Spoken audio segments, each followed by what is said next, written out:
जल्दी जल्दी सेटल हो जाओ। हमने लास्ट क्लास में ये बात की थी सर कि हम जब इनकम स्टेटमेंट बनाएंगे तो इनकम स्टेटमेंट का जो फॉर्मूला होगा हमारे पास वो सर होगा रेवेन्यू माइनस एक्सपेंसेस। एक्सपेंस को हम दो हिस्सों में स्प्लिट कर देंगे। लास्ट अगर आपने लास्ट क्लास नहीं ली है तो लास्ट क्लास वाली रिकॉर्डिंग देखिएगा, उसमें ये डिसाइड किया हमने हम एक्सपेंस को दो हिस्सों में स्प्लिट कर देंगे। पहला हिस्सा कौन सा होगा? Cost of goods sold. Sir ये कब बेचता हूं मैं? आई एम अ रिटेलर, मेरा स्टोर है, लाइक मैं ये सारे आइटम्स रखता हूं उसमें। सर मैंने क्रॉकरी आइटम्स रखता हूँ ना, लाइक मैंने ये आइटम रखा हुआ उसके अंदर, तो मैंने ये खरीदा होगा, इसको खरीदने की एक कॉस्ट होगी और एक कॉस्ट वो होगी जिससे मेरी दुकान चलती होगी, उसका रेंट, उसकी इंश्योरेंस, उसकी मार्केटिंग, उसका एडमिन एक्सपेंस, ये सारी चीज़ें होंगी। तो जो चीज़ जिसको मैं कह रहा हूँ मेरी कॉस्ट ऑफ परचेज है, इसको बोलते हैं cost of goods sold. Expense को मैंने दो हिस्सों में स्प्लिट किया। पहला हिस्सा क्या है मेरे पास? Cost of goods sold. Cost of goods sold का एक बेसिक फॉर्मूला है। बेसिक फॉर्मूला क्या है? Opening inventory plus purchases minus closing inventory, ये इसका बेसिक फॉर्मूला है। बट अगर हम इसी चीज को एक्सटेंड कर जाए ना, हम इसको मतलब इलेबोरेट करें, एक वाजे अंदाज में लिखें, तो हम ये कहेंगे कि सर इसमें बहुत सारी चीजें और हैं, जैसे opening inventory plus purchases minus purchase return फिर प्लस कैरेज इनवर्ड्स। ये जो ड्राइंग्स ऑफ गुड्स है ना, ये थोड़ा सा एडवांस लेवल पे जाके आएगा, अभी नहीं आएगा आपके पास। ये मैंने आपको ऐसा फॉर्मेट लिखवा दिया ताकि ऐसा ना हो कल को आप ये फॉर्मेट दोबारा लिखना पड़ जाए। हमने एक दफा लिख लिया। ड्राइंग्स ऑफ गुड्स, जब गुड्स की ड्राइंग होगी ना तब स्पेसिफिकली आएगी। क्वेश्चन में अगर सिर्फ लिखा हो ड्राइंग्स तो यहाँ नहीं आएगा। मेरी बात समझ आई? उसके बाद से लिखा होगा क्लोजिंग इन्वेंट्री, फिर आएगा ग्रॉस प्रॉफिट। मैंने लास्ट क्लास में इसकी एक एग्जांपल भी दी थी, वो एग्जांपल देके अब आज की क्लास स्टार्ट कर रहा हूँ। सर एक होता है वैल्यू एडेड, सुना है आपने नाम वैल्यू एडेड वैल्यू का? Sir gross profit value add होता है। ग्रॉस प्रॉफिट क्या होता है सर? वैल्यू ऐड होता है। वैल्यू ऐड क्या चीज होती है sir? The difference between a selling price and a cost price, यही है। आपने सेलिंग प्राइस और कॉस्ट प्राइस का डिफरेंस ले लिया तो ग्रॉस प्रॉफिट आ गया। आपको पता है ना वैल्यू ऐड क्यों जरूरी होता है? To cover your expenses and to make more profit, या तो प्रॉफिट लाया जाए तो मजीद एक्सपेंसेस इससे मजीद और कवर होंगे। अगर वैल्यू ऐड ही नहीं होगा तो ना एक्सपेंस कवर होगा ना प्रॉफिट आएगा। तो ग्रॉस प्रॉफिट इज इंपॉर्टेंट। फिर दूसरी चीज, अब सुनो गौर से, ये मैंने पिछली क्लास में इसके बारे में कोई बात नहीं की। जल्दी आओ यार, लेट आते हो, 5:15 पे क्लास में, जल्दी जल्दी जल्दी। वालेकुम अस्सलाम, रिकॉर्ड हो रहा है, जल्दी जाओ सुभान। तुम्हारा सलाम रिकॉर्ड होके पता नहीं कहाँ तक पहुंच जाएगा दुनिया भर में। अब मेरी बात सुनो, यहाँ देखो, यहाँ की आपके पास ग्रॉस प्रॉफिट। अब जरा ना काम की बात। अच्छा, इस क्लास में एक और भी इंपॉर्टेंट बात है, गौर से सुनो भाई। इस क्लास को ना अगर आपने उसी बच्चों वाले लेवल से जो कि आप स्कूल्स में बैठ के सुनते हो समझते हैं, अगर आपने उसी लेवल से समझा तो आपके लिए बड़ी तकलीफ दे बात हो जाएगी। फिर आप एक बार वही चीज दोबारा उसी अंदाज से रट के चले जाएंगे। किसी भी कारोबार के इनकम स्टेटमेंट के दो पोर्शंस होते हैं। एक तो मैंने आपसे कहा सर दो पोर्शन में, पहला पोर्शन आपके पास क्या होता है इनकम स्टेटमेंट में? सेल्स में से आप क्या माइनस करते हैं? Cost of goods sold. क्या आता है आपके पास? जवाब दो, क्या आता है? Gross profit. यहां तक जहां तक आप ग्रॉस प्रॉफिट लेके आते हैं, इस अकाउंट का नाम है, किसका नाम है? Trading account. क्या नाम है इसका? Trading account. इसको ट्रेडिंग अकाउंट बोलते हैं। सर ट्रेडिंग अकाउंट क्या होता है? ट्रेडिंग अकाउंट का बेसिक मतलब बाय एंड सेल। ट्रेड का मतलब क्या होता है? Bye and cell. सर मैंने कोई चीज कितने की खरीदी और कितने की बेच दी, बस इसका मतलब the difference between the buying cost and the selling cost. Sir इन दोनों का डिफरेंस ले लें तो आपके पास ग्रॉस प्रॉफिट आ गया। सर ये क्या कहानी है अदर इनकम की? बच्चों को एक्चुअली इसी पे काम कराना है सबको। आप सब ना इस क्लास में अगर स्कूल्स में कहीं रह गए हैं, कहीं कॉन्सेप्ट पीछे रह गया है, कोई नया बच्चा अकाउंटिंग में, हम एज एन अकाउंटेंट और एक आम आदमी में सिर्फ ये फर्क होता है, उसको इन अदर इनकम्स पे काम करना आता है। हम में और किसी आम आदमी में ये फर्क है। आगे जाके देखेंगे अदर इनकम शुरू में क्वेश्चंस में नहीं आएगी। फिर सर आ जाते हैं लेस एक्सपेंसिव में। एक्सपेंसेस में आपके पास है discount allowed, salaries, wages, rent, carriage outwards, loss on disposal, rent, advertisement and like there is a list. आप एक लंबी चौड़ी लिस्ट है जो आप यहाँ लिख सकते हैं। There are many expenses. आपके पास पोस्टेज एंड स्टेशनरी हो सकता है, टेलीफोन एक्सपेंसेस हो सकते हैं, बहुत सारे हो सकते हैं। कोई एक्स्ट्रा पेन यार पीछे सुभान को पास कर दो, किसी के पास एक्स्ट्रा पेन है तो दे दो सुभान को। सुभान स्टेशनरी लाइक करो। प्रॉफिट फॉर द ईयर यहाँ तक आ गया सर आपके पास, लास्ट में आ गया प्रॉफिट फॉर द ईयर। आ रही है मेरी बात समझ में? अच्छा यहाँ तक आपने ये सारा काम कर लेना है।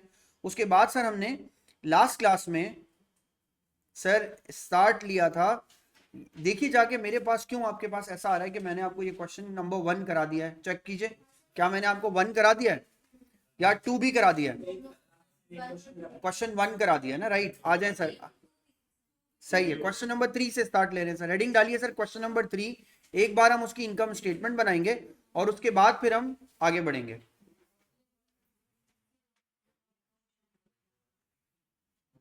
हेडिंग डालिएगा मेरे साथ साथ सर। क्वेश्चन 3 में आपको अभी दिखाता हूँ।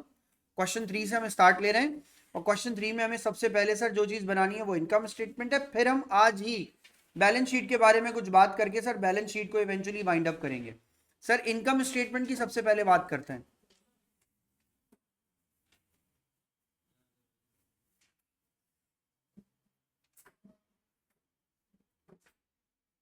अच्छा, एक जो बड़ा इंपॉर्टेंट कॉन्सेप्ट है मैंने रिसेंटली देखा है जो बच्चों में सुबह मिस हो गया है। ये मैं एक इंपॉर्टेंट बात आपको रोक के इसके स्टार्ट में बता रहा हूँ, क्वेश्चन नहीं दिखा रहा। एक कॉन्सेप्ट ऐसा है जो मैंने रिसेंटली देखा है बच्चों में मिस है।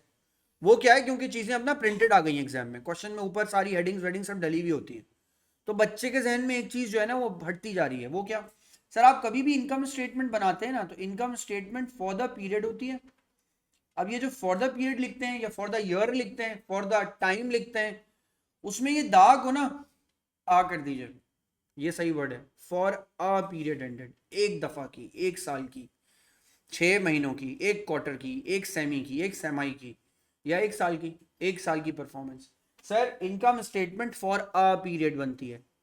बिजनेस में अब तक क्या हुआ ये नहीं बताएगा ये। इनकम स्टेटमेंट ये बताएगी इस साल क्या हुआ, इनकम स्टेटमेंट ये बताएगी पिछले साल क्या हुआ, इनकम स्टेटमेंट ये बताएगी उससे पिछले साल क्या हुआ। इनकम स्टेटमेंट ये नहीं बताएगी पिछले सालों से लेके आज तक क्या हुआ। मेरी बात समझ में आई? इनकम स्टेटमेंट में और इसमें जरा सा थोड़ा सा स्लाइड सा ये फर्क है।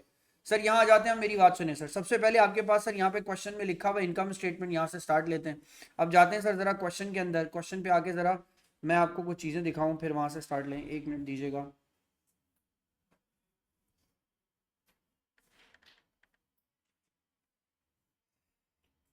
क्वेश्चन नंबर सर आपके पास 3 ये रहा। फिर हम सर अपनी मेन स्क्रीन पे वापस चले जाएंगे। अब कुछ इंपॉर्टेंट बातें, कुछ इंपॉर्टेंट टास्क।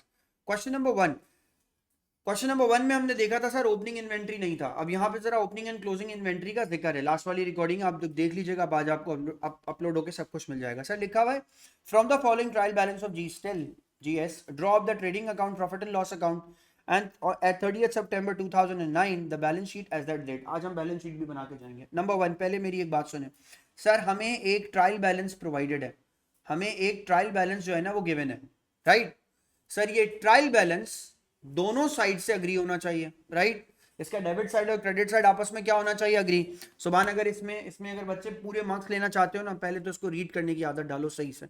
मैं इसके नंबर्स की फिगर्स का टोटल नहीं देखता कभी, आपने भी नहीं देखना। बात से आपको हमेशा एक बात याद होनी चाहिए, डेबिट साइड पे एसेट और एक्सपेंसेस होंगे, डेबिट साइड पर एसेट्स होंगे और एक्सपेंसेस होंगे, क्रेडिट साइड पर लाइबिलिटी, कैपिटल और रेवेन्यू होगा। मैं आपको इससे एक अहम तरीन बात बताता हूं, आपको मेरी बात समझ में आएगी और वो बात आपको बिल्कुल क्लियर करेगी आपको एकदम से कॉन्सेप्ट। सर जवाब दीजिए, सेल्स डेबिट होती है क्रेडिट होती है?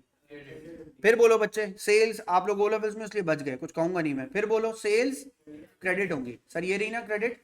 अगर सेल्स क्रेडिट होगी तो जवाब दीजिए, सेल्स रिटर्न इसका कॉन्ट्रा होगा, है ना, ऑपोजिट। सर डेबिट होना चाहिए। सर यहाँ देखिए सर, सेल्स रिटर्न हमेशा क्या होंगी, डेबिट। आ गई ना सर, फौरन से बोले।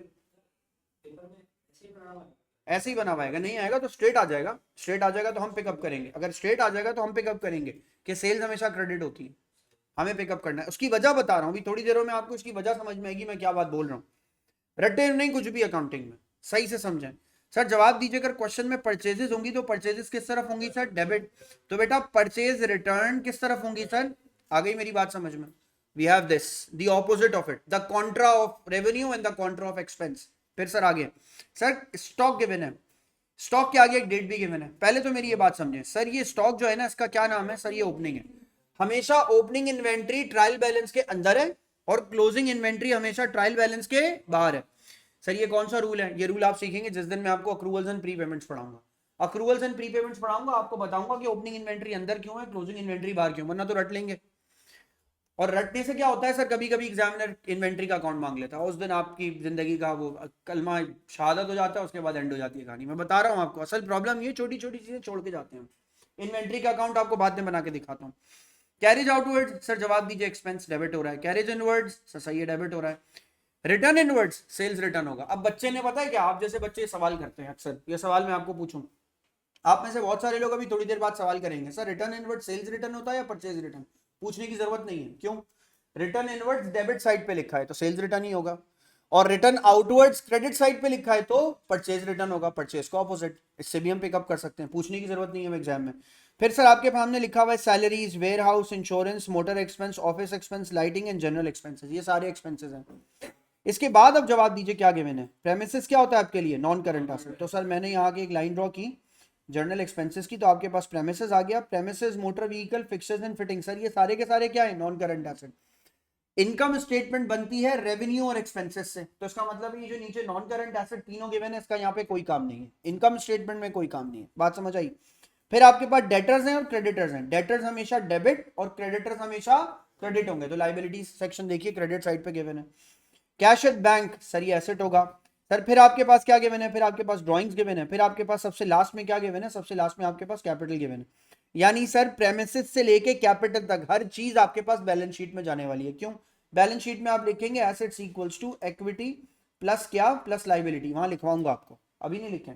फिर सर उसके बाद आपके पास क्लोजिंग स्टॉक है। Closing stock sir income statement में आता है, बिल्कुल फॉर्मेट खोल के देखिए, आपको मैंने कॉस्ट ऑफ गुड्स सोल्ड में क्लोजिंग इन्वेंट्री सबसे आखिर में लिखवाई है, और क्लोजिंग इन्वेंट्री आपके पास से क्या होगी, माइनस, ओपनिंग क्या होगी, ऐड।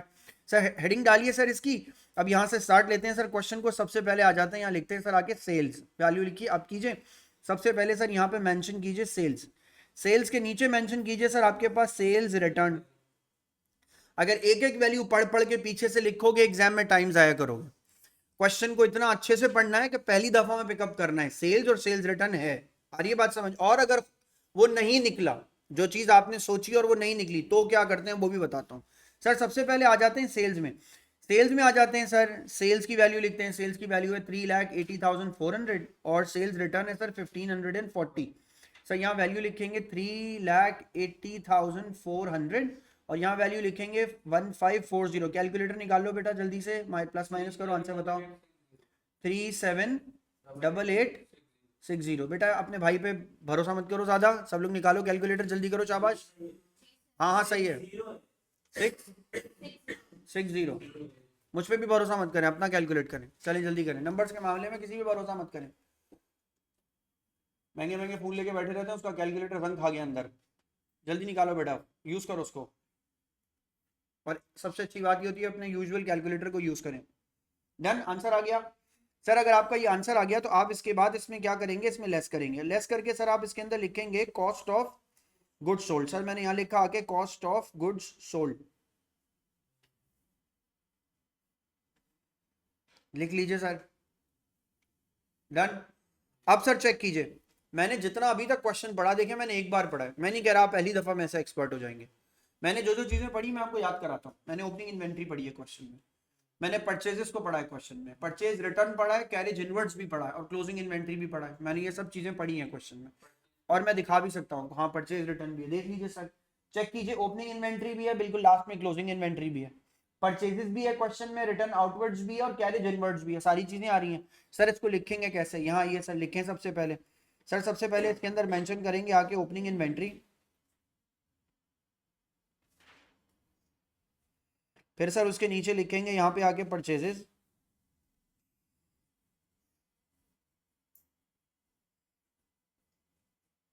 फिर परचेज रिटर्न, फिर आपके पास आएगा सर इसके अंदर कैरेज इनवर्ड्स, फिर आपके पास सर इसके अंदर आएगा सर, इसमें लिखेंगे आके क्लोजिंग इन्वेंट्री। ये सारी चीजें मैंने एक साथ लिख दी। वो पिछली बार वाला शायद सुभान का एक सवाल है कि सर अगर कैरेज इनवर्ड्स पे आके रुक जाएं, सबका टोटल करें और फिर क्लोजिंग स्टॉक को अलग से माइनस करें, कोई मार्क्स नहीं है उसके। अब वो खत्म कर दिया गया फॉर्मेट, अब डायरेक्ट है ये पूरा फॉर्मेट एज इट इज। आप नए वाले मार्किंग स्कीम देखिएगा, डायरेक्ट है। सर आ जाते हैं क्लोजिंग इन्वेंट्री की तरफ। पहले ओपनिंग इन्वेंट्री लिखिए, अमाउंट 41,600 लिखिए सब लोग सामने। सेकंड कॉलम में लिखना है सर आपने 41,600, 1,88,430। यहाँ लिखेंगे अमाउंट, बताइए 41,600, 1,88,430। परचेज रिटर्न की वैल्यू चेक कीजिए 3410, वैल्यू लिखें सर आप आके इसके अंदर 3410। कैरेज इनवर्ड्स की वैल्यू सर लिखें क्वेश्चन में आके 3700, सर वैल्यू लिखेंगे यहाँ पे आके 3700। इस वैल्यू को मैंने कैरेज इनवर्ड्स को यहाँ मेंशन कर दिया, रिटर्न्स को माइनस कर दीजिए। क्लोजिंग इन्वेंट्री की वैल्यू देखिए, याद रखना भाई नए बच्चों सारे जो कि नॉन अकाउंटिंग वाले हो, सिर्फ बाहर होती है क्लोजिंग इन्वेंट्री 44,780। सर यहाँ लिखेंगे 44,780 सर, इसको इसमें से माइनस कर देंगे। अब जो आंसर आएगा उसको आप बोलेंगे cost of good sold. Answer निकालिए।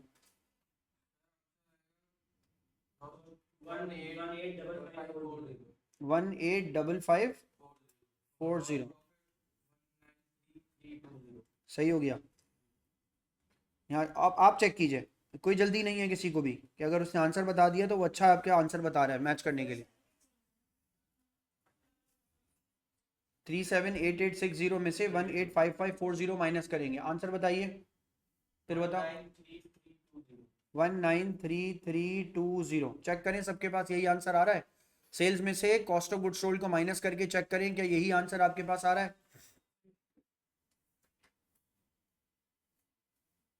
डन।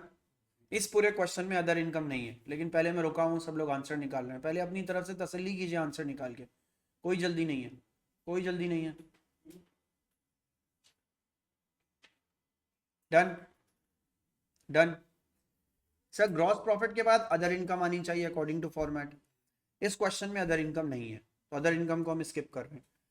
जिस क्वेश्चन में आएगी मैं आपको फौरन से बताऊंगा। सर ग्रॉस प्रॉफिट के बाद आप इसमें से माइनस करेंगे, माइनस करके आप इसके अंदर लिखेंगे सर आपके पास आएगा ऑपरेटिंग या एक्सपेंस या ऑपरेटिंग एक्सपेंस। अब सुनो भाई हुजैफा मेरी बात सुनो, मुझ समेत आपको भी, मैं क्यों आपको बोलूं, हम चैंपियन थे भाई, हम सीधी सीधी बात बोले इस टॉपिक में। हम जब ओ लेवल्स खुद भी देख रहे थे या कर रहे थे या इस लेवल पे थे ग्रेड पे, हमें एक प्रॉब्लम थी, हम ना एक्सपेंसेस को मिस करते थे।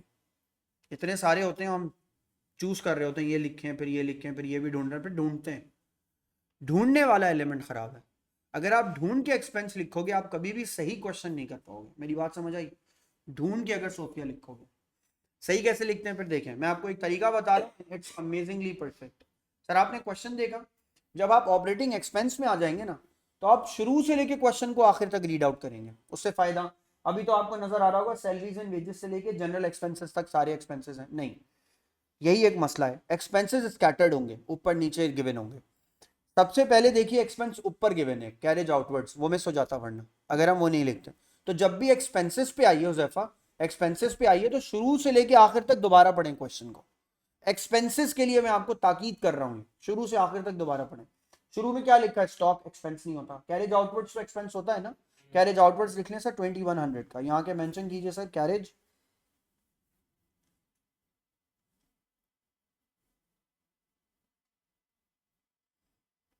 कैरेज आउटवर्ड्स, यहाँ वैल्यू आएगी 2100 कैरेज आउटवर्ड्स के बाद। अब बताएं सर, वेरी गुड सर, अब आपके पास वो ऑर्डर आ जाएगा, वो जो सीक्वेंस गिवन है सैलरीज एंड वेजेस, मैं आपको अमाउंट दिखाता हूँ और बाकी एक्सपेंसेस भी दिखाता हूँ, लिख लें 61,400। अब मैं सर वापस गया, अब चेक कर लें भाई सब अपना काम, यहाँ से आ जाइए। सैलरीज एंड वेजेस के बाद आपके पास गिवन है सर वेयर हाउस रेंट, फिर आपके पास गिवन है इंश्योरेंस, फिर आपके पास गिवन है मोटर एक्सपेंसेस, फिर आपके पास गिवन है office expenses, lighting and heating and general expenses, सारे लिख लीजिए और फिर बात करते हैं। ये सारे एक्सपेंसेस अपने पास कॉपी कर लीजिए।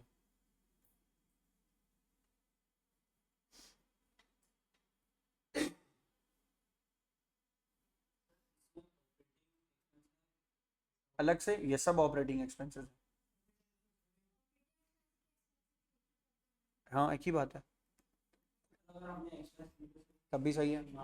नहीं मैंने एक्सपेंसेस लिखवाया है फॉर्मेट में, आपको समझाया भी है कि आप अगर इसे ऑपरेटिंग एक्सपेंस कह दें या एक्सपेंस कह दें बात एक ही है। सेलिंग एंड डिस्ट्रीब्यूशन, एडमिन और बोलो तीसरा क्या है, क्या बताया ऑपरेटिंग एक्सपेंस, मार्केटिंग, टैक्स, नहीं नहीं ऐसा कुछ नहीं है, ऐसा कुछ नहीं है भाई।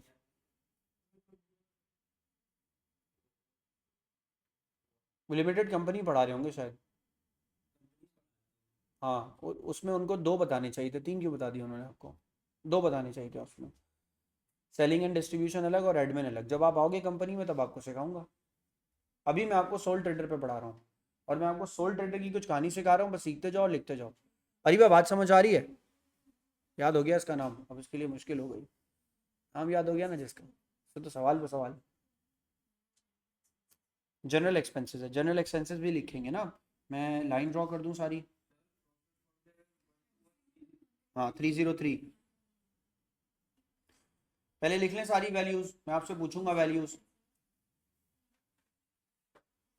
डन जफा, डन सारे लिख लिए, सुभान डन। अब जरा मुझे बताओ भाई सारे, इधर देखो सैलरीज एंड वेजेस का अमाउंट लिखा हुआ है मैंने। अगला एक्सपेंस कौन सा हो जाएगा सर? मैंने लिखा आगे यहाँ पे इसका warehouse rent, sir amount बताइए। 3700। फिर सर उसके बाद इंश्योरेंस, सर इंश्योरेंस का अमाउंट बताइए। 1356। नेक्स्ट मोटर एक्सपेंसेस अमाउंट बताइए। 1910। फिर office expense, sir office expense value 412। Next lighting and heating expense, sir lighting and heating sir आपके पास 894। फिर सर उसके बाद general expenses, sir general expenses की वैल्यू आपके पास आ रही है 245। इसका टोटल भी बता दीजिए। 72,017। और सर जब आपने इसको माइनस किया होगा तो आई थिंक 121,303 आपके पास क्या आ गया होगा आपका profit for the year. Net profit मत बोलिएगा, ये टर्म ऑब्सोलीट हो गई। Profit for the year, net profit कोई टर्म नहीं है अब, profit for the year is the term. अच्छा मैं आपको ना पहली ही क्लास में बैलेंस शीट बनवा सकता था, जानबूझ के बैलेंस शीट नहीं बनवाई मैंने, ताकि आपको बैलेंस शीट बनाने के लिए ना एक अलग क्लास मिले और आप अलग क्लास में देख सकें कि आप इसमें कितना अच्छा काम करो। सर बिजनेस के लिए इनकम स्टेटमेंट जरूरी होती है या बैलेंस शीट? दोनों। और ज्यादा जरूरी कौन सी होती है? सुभान वाली बात नहीं, बैलेंस शीट ज्यादा जरूरी। बैलेंस शीट बिजनेस की अभी क्या पोजीशन है ये पता करना बहुत जरूरी है। बिजनेस की बल्कि अब तक की क्या पोजीशन है ये पता करना जरूरी है। आ रही है बात समझ में? बिजनेस की अब तक की पोजीशन के बारे में बात होने जा रही है। बिल्कुल एक नया पेज निकालिए, उसकी एक हेडिंग डालिए, main heading statement of financial position. फिर ड्रॉ करते हैं सर, पहले फॉर्मेट ड्रॉ करेंगे सर इसका। सबसे पहले एक नई बिल्कुल एक पेज पे आ जाइए, एक नए पेज पे सर आगे इसकी हेडिंग डालिए स्टेटमेंट ऑफ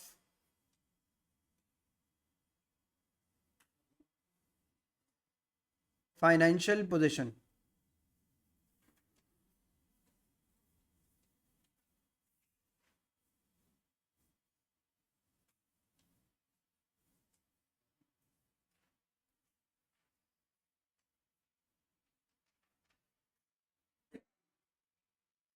तीन कॉलम्स होते हैं सर इसके, लेकिन सबसे पहले इसके साथ इसका फॉर्मूला लिखिए।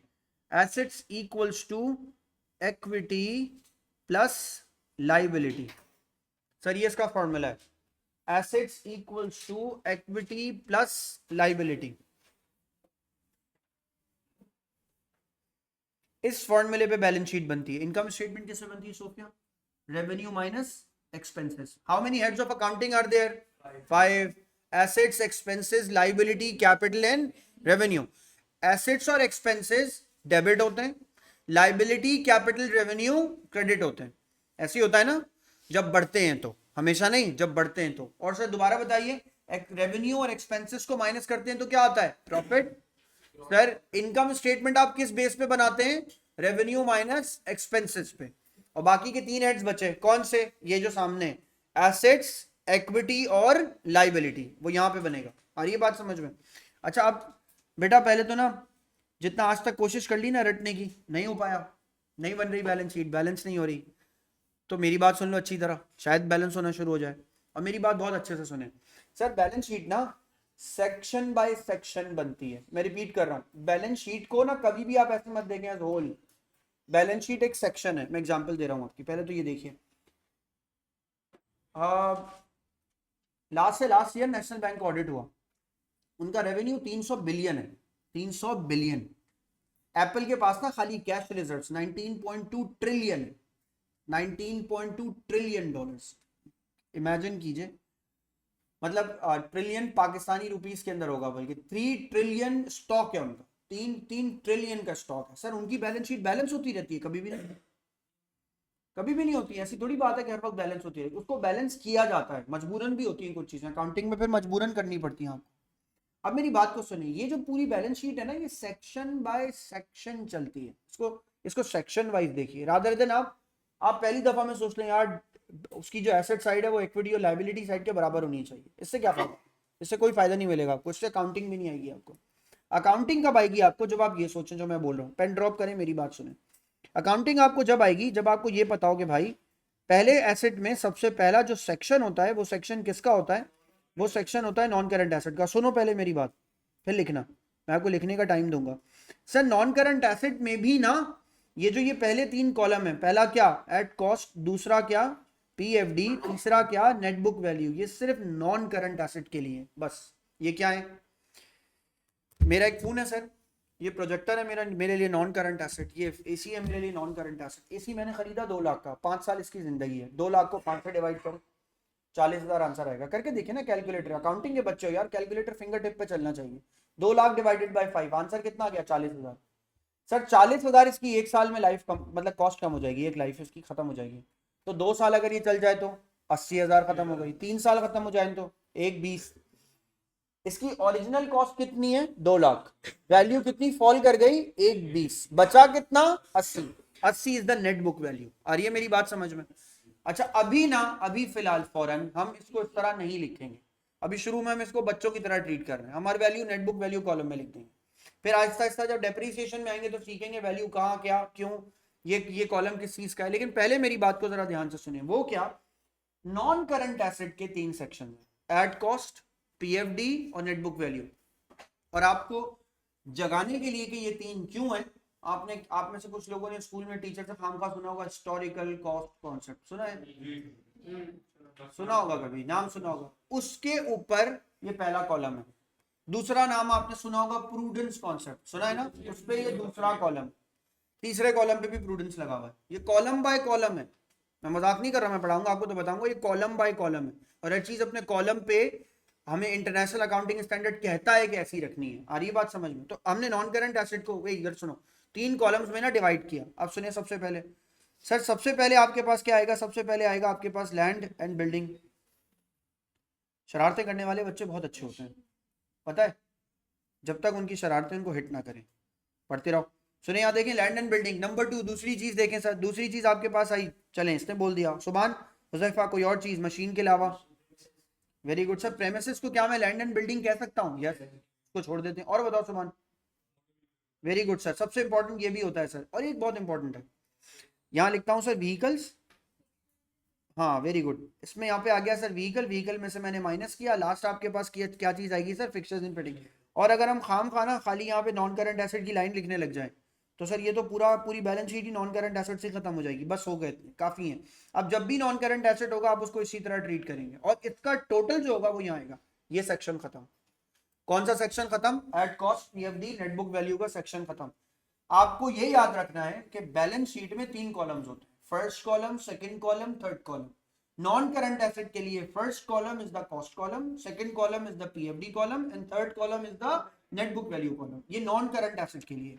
जब करंट एसेट में आएंगे तो ये एट कॉस्ट पीएफडी और नेट बुक वैल्यू खत्म, फिर वहां ये नहीं है, वो दूसरा सेक्शन है, उसकी दूसरी कहानी है। मेरी बात समझ में आई सर, जरा कॉपी कर लीजिए, मैं आपको बैलेंस शीट बना के एक बार समझा के फिर कवर कराऊंगा ये।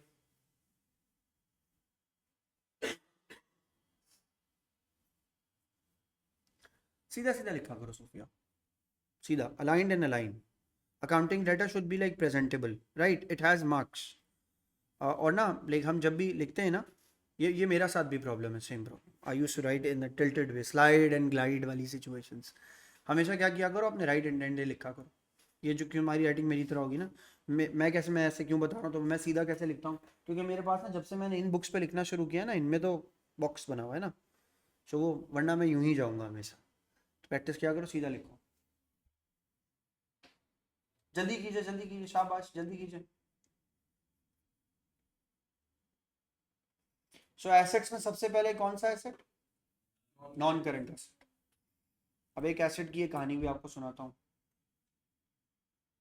3 लिख लो, 4 लिख लो, बहुत है।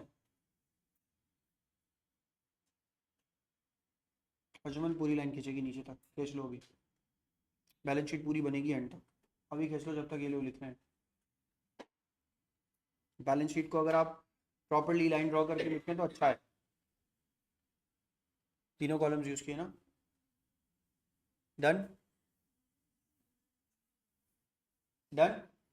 अब चलें, यहाँ सुने सर, इसका टोटल आपने यहाँ लिख दिया, ये जो लास्ट वाला है मैं मार्क कर रहा हूँ सर, ये है नॉन करंट एसेट का टोटल, और ये रहे सर आपके पास नॉन करंट एसेट, ये आपके पास यहाँ पर आ गए सर इसके अंदर नॉन करंट एसेट। अब जरा यहाँ सुने सर, नॉन करंट एसेट के बाद आपके पास इधर आएगा, मैंने यहाँ के मेंशन किया, यहाँ आएगा आपके पास करंट एसेट, यहाँ मैंने मेंशन किया सर आएगा आपके पास करंट एसेट, मैंने यहाँ लाइन ड्रॉ की सर। करंट एसेट के अंदर आ जाते हैं, करंट एसेट के अंदर सबसे पहले आपके पास कौन सा एसेट आएगा, सबसे पहले आपके पास आएगा, नाम लीजिए क्या लिखेंगे, इन्वेंट्री। इन्वेंट्री के आगे अभी शुरू के लिए हमेशा लिखें inventory at and, closing inventory आएगी। कॉलम कौन सा यूज करेंगे, सेकंड कॉलम, फर्स्ट नहीं थर्ड नहीं middle one, second column inventory आएगी, और इन्वेंट्री क्लोजिंग आएगी यहाँ पे, इन्वेंट्री एट एंड लिखें। उसके बाद आपके पास एक इसमें चीज आएगी सर, उसका नाम हम लिखेंगे अदर रिसीवेबल। सर ये कब से आएंगे, आगे जाके टॉपिक में आएंगे, प्रीपेड कहते हैं हम इनको, प्रीपेड होंगे तो आप यहाँ लिखेंगे सर कौन सा कॉलम, अगेन दोबारा सेकंड कॉलम, फिर क्या आएगा सर आपके पास, फिर आएगा सर आपके पास accounts receivable. Sir account receivable कौन से कॉलम में आएगा सर, फर्स्ट कॉलम में। लेकिन यहाँ सुने, अकाउंट रिसीवेबल के नीचे से कुछ दिनों में आपके पास टॉपिक आ जाएगा, उसमें लिखा होगा PFDD, provision for doubtful debt, में माइनस करेंगे सितवती, आगे जाके पूरा टॉपिक है, इसका नाम है provision for doubtful debts, PFDD, जो नया वो लिख लेना, provision for doubtful debts. Sir account receivables में से प्रोविजन फॉर डाउटफुल डेट को आप क्या कर देंगे, माइनस, जो फाइनल आंसर आएगा वो यहाँ लिखेंगे, मैं एरो बना के लिख रहा हूँ ताकि आपको दिक्कत ना हो। सर इन दोनों को प्लस माइनस कर देंगे और इसकी वैल्यू को सामने लिख देंगे, इसको बोलते हैं अकाउंट रिसीवेबल, आ रही है बात समझ में। उसके बाद क्या आएगा, शुरू में ऐसा कुछ नहीं होगा, शुरू में सिर्फ रिसीवेबल की वैल्यू होगी, आ रही है बात समझ में। फिर सर उसके बाद क्या लिखेंगे, उसके बाद आप लिखेंगे कैश एट बैंक या खाली बैंक। सर उसके बाद आप क्या लिखेंगे, उसके बाद आप इसके अंदर लिखेंगे सर सिर्फ कैश, कैश इन हैंड। अच्छा अब मेरी बात को जरा ध्यान से जरा सुने सर, ये जो मैंने पूरी कहानी लिखी है ना, ये बड़ी इंपॉर्टेंट है, ऐसे ही नहीं लिखी। एक काम की बात बताऊं, पहला एसेट देखो कौन सा है, अरे सबसे पहला asset, asset asset land and building, सबसे आखिरी कौन सा है सर, ये वर्ड सही यूज करो, एक है सर लीस्ट लिक्विफाइड और है मोस्ट लिक्विफाइड। लीस्ट लिक्विफाइड जो है वो सबसे ऊपर है और मोस्ट लिक्विफाइड सबसे नीचे है। सर लैंड एंड बिल्डिंग सबसे आखिर में बिकेगा, तो जो लीस्ट लिक्विफाइड है उसको सबसे टॉप पे रखते हैं और जो मोस्ट लिक्विफाइड है उसको सबसे नीचे रखते हैं। सर क्या इससे हमारे मार्क्स कटेंगे, नहीं, लेकिन अकाउंटिंग ऐसे करनी चाहिए। हाँ वो एक अलग है बात, लेकिन इसको लिखने का एक अंदाज है बस, इस अंदाज में लीस्ट लिक्विफाइड ऊपर और मोस्ट लिक्विफाइड नीचे।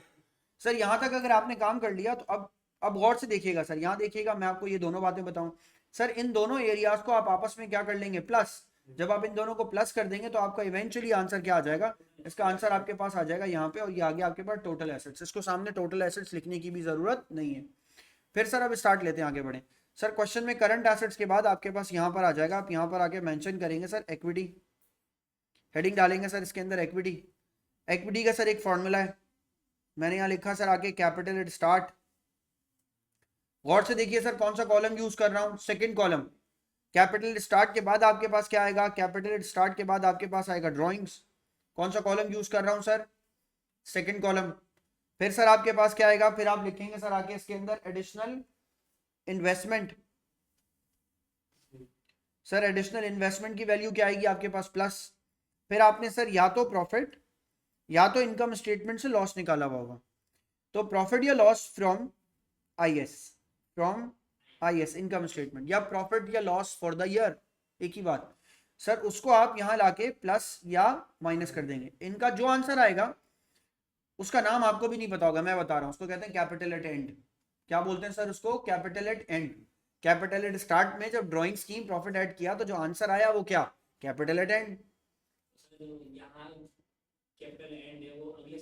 कैपिटल स्टार्ट है, ये बात बहुत कम लोग बोलते हैं, मुझे पता है, ये कैपिटल एट एंड है बस। हाँ तो ये कैपिटल एंड है, तो अगले साल यहां से स्टार्ट होगा तो ये क्या हो जाएगा, कैपिटल एट स्टार्ट। कॉपी कीजिए इसको, सब दूसरे कॉलम में, फर्स्ट कॉलम का आपको यूज ही नहीं है, फर्स्ट कॉलम को यूज बिल्कुल भी नहीं करना। पूछो भाई, पूछो मुझसे पूछो। हाँ जी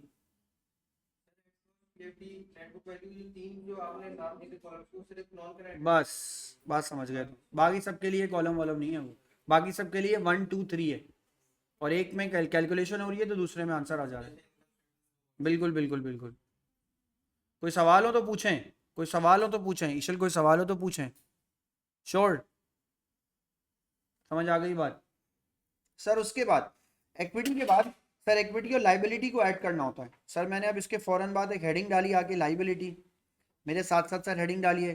सर लाइबिलिटी दो हिस्सों में डिवाइडेड होगी, एक होगी सर, हाँ बोले।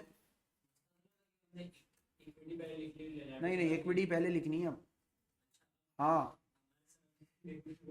उनसे मत लड़ो, मैं बता रहा हूँ, इक्विटी ही पहले लिखनी है भाई, जो मैं बोल रहा हूँ वो करो, कोई फर्क नहीं पड़ रहा।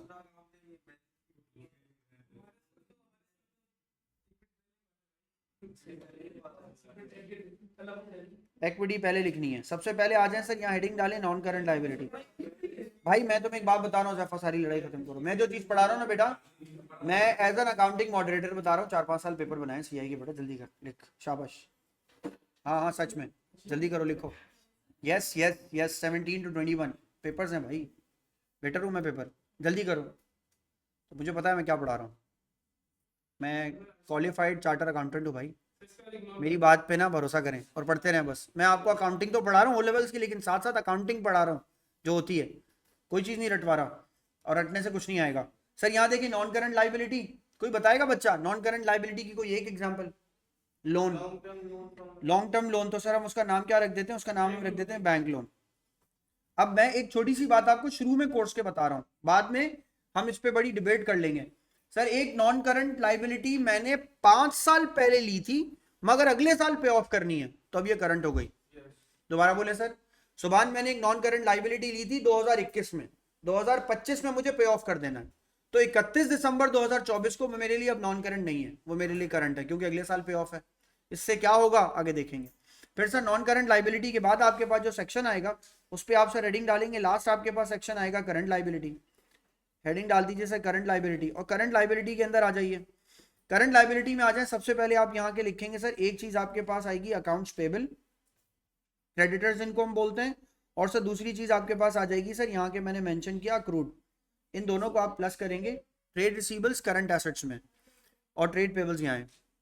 सर यहाँ गए आपके पास, सर इन सबको आपने दोनों को आपने प्लस कर लिया। अब आपने करना क्या, देखिए मैं यहाँ पे पूरे पूरे मार्क कर रहा हूँ इसको, इन तीनों को जब आप आपस में क्या कर देंगे प्लस, तो आपके पास एक आंसर आएगा जो बराबर होगा एसेट के। चेक करते हैं क्या हमने सही लिखा है, इसका आंसर एसेट्स के बराबर होगा, अभी पता कर लेते हैं। नेक्स्ट पेज पे जाइए, जो क्वेश्चन आप सॉल्व कर रहे थे उसके लिए हेडिंग डालिए ऊपर स्टेटमेंट ऑफ फाइनेंशियल पोजीशन। जो क्वेश्चन अभी सॉल्व कर रहे थे उसी की स्टेटमेंट ऑफ फाइनेंशियल पोजीशन बना के देखते हैं क्या हमने जो कहा है वो सही है या गलत। And think always when you are preparing the statement of financial position, think always in what, in a categorised way, not as whole. पहले नॉन करंट एसेट को सोचेंगे, फिर करंट एसेट को सोचेंगे, फिर इक्विटी के बारे में सोचेंगे, फिर लायबिलिटी के बाद, सब चीजों को एक साथ सोचेंगे, कुछ नहीं बनेगा, कुछ कचरा हो जाएगा। मैं आपको बता रहा हूं, एक एक करके सोचें और एक एक करके काम करें। सुन लिया, डन, स्टार्ट करें। पहले रुक जाओ, ये सब लोग कॉपी कर रहे हैं, पहले कॉपी कर लें भाई आपको। इनकम स्टेटमेंट कैसे बनती है, रेवेन्यू माइनस एक्सपेंसेस। एक्सपेंसेस की कितनी टाइप्स होती हैं, दो इनकम स्टेटमेंट में, एक कॉस्ट ऑफ गुड सोल्ड, दूसरी पिटाई होनी चाहिए तुम लोग की, एक ऑपरेटिंग एक्सपेंस और दूसरी cost of good sold. Sir cost of good sold का जो बेसिक फॉर्मूला है वो क्या है, opening inventory plus purchases minus closing inventory, सही है। ऑपरेटिंग एक्सपेंसेस वो सारे एक्सपेंसेस जिसकी वजह से बिजनेस रन होता हो। बैलेंस शीट में आएंगे तो स्टेटमेंट ऑफ फाइनेंशियल पोजीशन का क्या फॉर्मूला है, एसेट्स इक्वल्स टू क्या, इक्विटी प्लस लायबिलिटी। इक्विटी पहले आएगी फिर लायबिलिटी आएगा। सर अब मैं हेडिंग डाल रहा हूँ स्टेटमेंट ऑफ फाइनेंशियल पोजीशन, इसकी बनाने के लिए आपके साथ साथ सर हेडिंग डालें सर 3 कॉलम्स की। सबसे पहले यहाँ के लिखें स्टेटमेंट ऑफ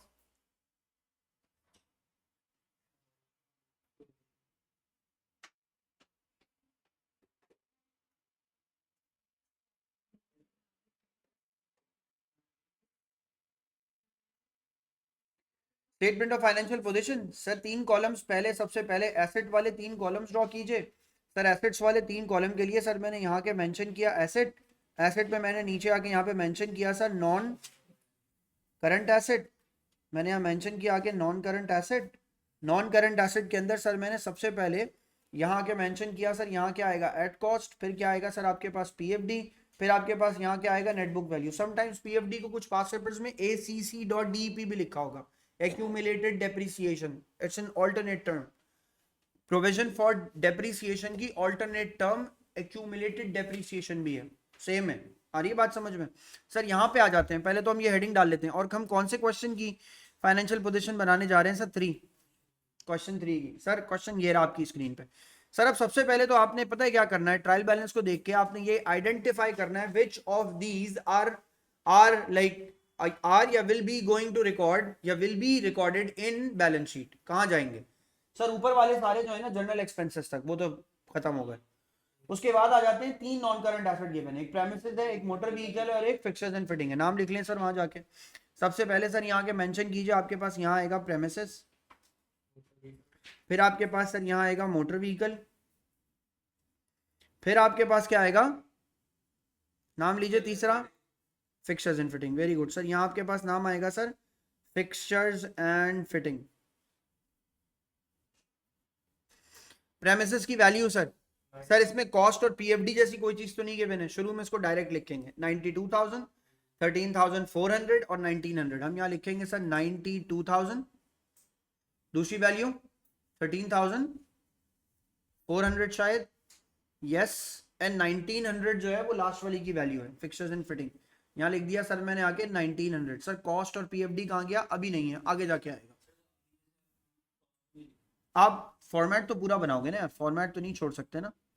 प्लस कर दो सर इनको, आदत हमेशा फॉर्मेट से ही डलेगी। प्लस करके इसका आंसर निकालिए। चलो सोफिया जल्दी करो, आंसर निकालना है इसका। 1,07,000।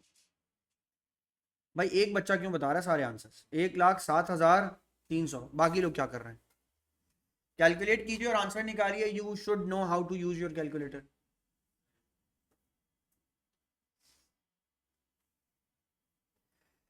Done sir. Next part sir, अगर आपने यहां तक कर लिया और इसका टोटल आ गया आपके सामने, तो अब हम सर इसके बाद करंट एसेट के सेक्शन पे जाएंगे। भाई अरीबा, करंट एसेट, सबसे पहले करंट एसेट में क्या चीज आएगी? पीछे फॉर्मेट खोल के देखो।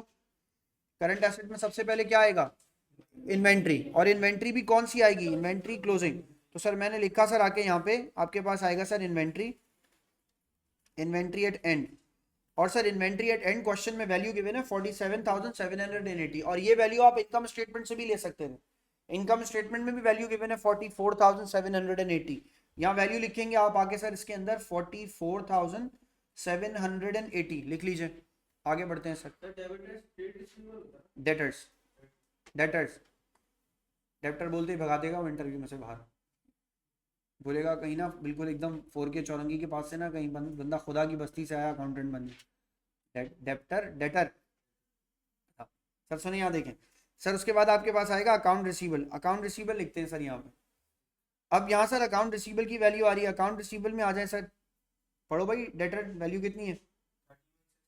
नहीं, 42,560, 31,600 क्रेडिट साइड पर है, लाइबिलिटी होगा।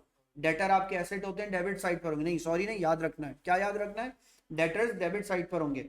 42,560 यहाँ लिखेंगे सर आप आके 42,560। सर उसके बाद आपके पास आएगा बैंक, उसके बाद आपके पास आएगा क्या है सर? पीएफडीडी कहाँ गया? अभी नहीं है, बाद आगे जाके कोर्स में आएगा। सर बैंक की वैल्यू क्या गिवन है? कैश एट बैंक गिवन है 5160। अच्छा अब मैंने जो ये जबरदस्ती कैश लिखा है ना, वो आपके लिए लिखा है 5160।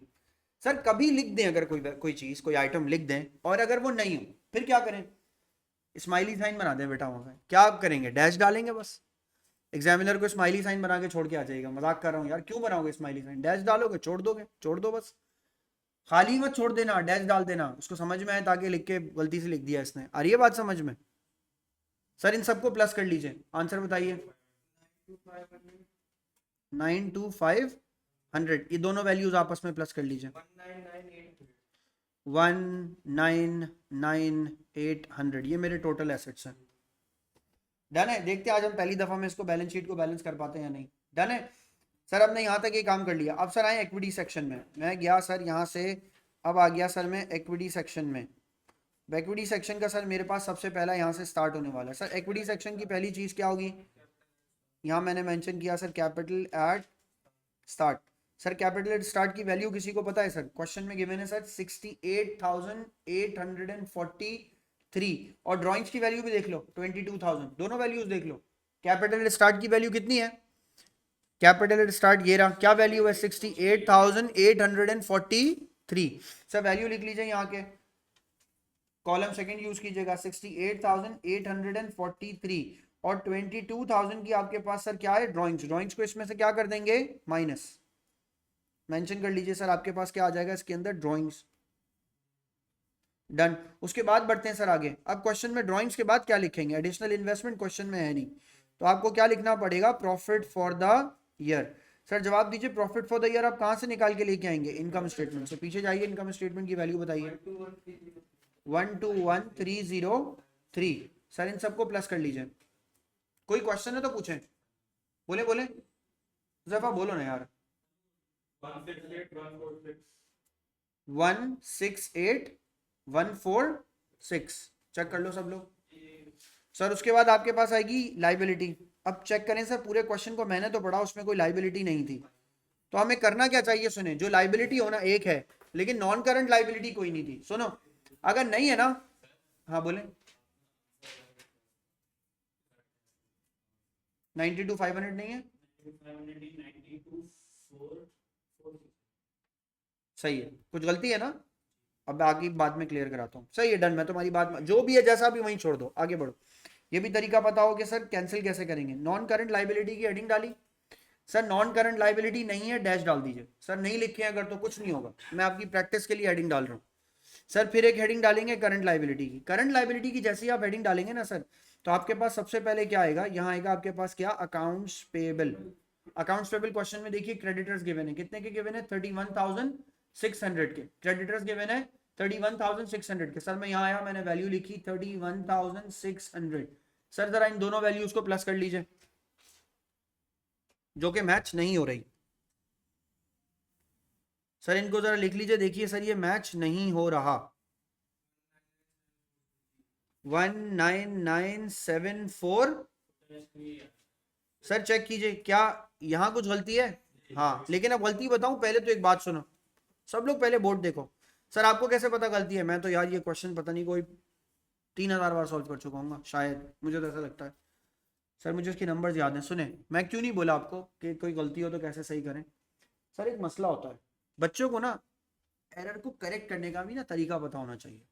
वो क्या? वो सुने, अगर मुझे कैलकुलेट किया मैंने, बाद में मेरी बैलेंस शीट बैलेंस नहीं हो रही और मुझे ये पता करना है मैंने क्यों गलती की, पहले तो सबसे पहले इन तीन चीज़ों को प्लस कीजिए, प्लस कीजिए।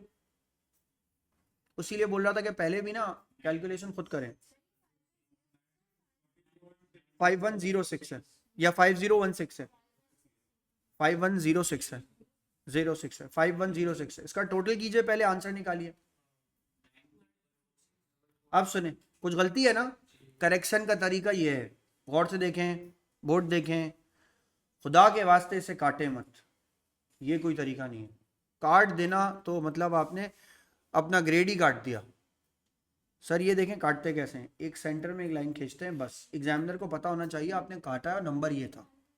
ये तरीका है काउंटिंग में। उसको काट देना ना, कोई इससे फर्क नहीं आएगा। काट दिया ना आपने इसको, अगर ये वैल्यू कट गई तो जवाब दीजिए ये वैल्यू भी कट जाएगी, कट जाएगी ना ये वैल्यू भी। सर सबसे पहले तो ऊपर वाली की वैल्यू बताइए, 9,446। अब ऊपर वाली वैल्यू में इस वैल्यू को ऐड कीजिए, अच्छा लगेगा। 199,746। अब इससे मैच हो गया। सर काटने का ये तरीका, उसे काट ही नहीं देते जिंदगी से, मतलब उसे काटते हैं ताकि पता लगे कि ये एरर है। आ रही है मेरी बात समझ में? डन। सर यहाँ तक आके ना आपकी बैलेंस शीट जो है ना वो वाइंड अप होती है। अच्छा इसके बाद अब आपकी क्लास कब है? कल। हाँ इसके बाद आपकी क्लास है कल, और कल क्लास हम कितने बजे लेंगे? कल हम क्लास लेंगे सर आपकी लाइक 4:15 से 5:45। कोई आपका कोई क्लास तो नहीं है कल मैथ से? तो 3:45 to 4:45 लेते हैं ना क्लास में। परसों तो होगी, कल एक एक्स्ट्रा क्लास लेते हैं ना, इतनी मेहनत से पढ़ा। क्यों, स्कूल से डायरेक्ट आना पड़ जाएगा? 4 से 4:45। अब तो सही है, 4 बजे तक तो आ जाएंगे आराम से यार। 45 मिनट्स में मैं एक income statement balance sheet cover करूंगा ना। आप जितना ज्यादा टाइम लगाएंगे, परसों आएंगे फिर भूल चुके होंगे, मुझे फिर करवाना पड़ेगा। सैटरडे को तो रख दी मैंने क्लास, अब आपकी सैटरडे की क्लास कंपलसरी है, होगी ही होगी। कल भी है, फिर परसों भी। बेटा तैयार हो जा, अभी देख मैं तुझे पढ़ाता कैसे हूँ सुभान। हाँ हाँ रोज